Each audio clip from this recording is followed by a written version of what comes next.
민주당 이재명 대표가 오늘 피습 보름 만에 복귀했습니다. 아무래도 급선무는 떨어진 지지율을 수습하는 겁니다. 이 대표가 없는 사이 민주당 주 지지 기반인 호남 지역 지지율이 두 자릿수 이상 빠졌다는 여론조사 결과가 잇따라 나왔습니다. 최규진 기자입니다.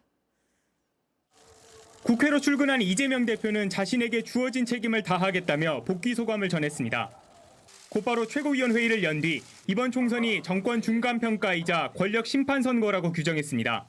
법으로도 죽여보고 펜으로도 죽여보고 그래도 안 되니 칼로 죽이려고 하지만 결코 죽지 않습니다. 총선 후보자 검증 논란을 이식한 듯 공정하고 혁신적인 공천을 하겠다고 했습니다. 이낙연 전 대표 등 비명계 인사들의 이딴 탈당에 대해서도 처음으로 입장을 밝혔습니다. 통합과 단합을 유지하기 위해서 많은 노력을 최선을 다했지만 참으로 안타깝다는 말씀을 드립니다.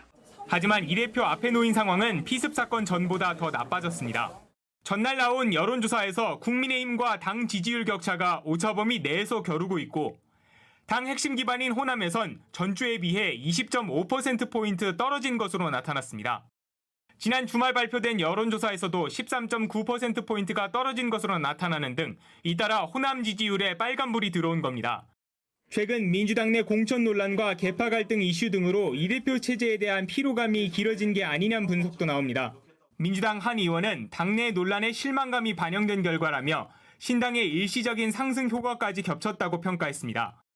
이런 가운데 당 지도부에선 이 대표 피습 사건의 피의자 김 씨의 실명과 얼굴 사진을 공개하며 김 씨가 윤석열 대통령 추종자로 의심된다는 주장이 나왔습니다. 한동훈 국민의힘 비대위원장은 민주당의 음모론은 망상이라고 비판했습니다. 그 정도면 망상 아닌가요? 그걸 굉장히 안타까운 일이지만 그걸 그렇게 정치적으로 무리하게 해석하는 것은 평소에 이재명 대표다운 말씀이 아니라고 생각합니다. JTBC 최규진입니다. 안녕하세요. 뉴스룸 앵커 한민용입니다. 오늘도 JTBC 뉴스룸을 시청해주신 여러분 고맙습니다. 오늘 저녁에도 뉴스의 현장에서 찾아뵙겠습니다.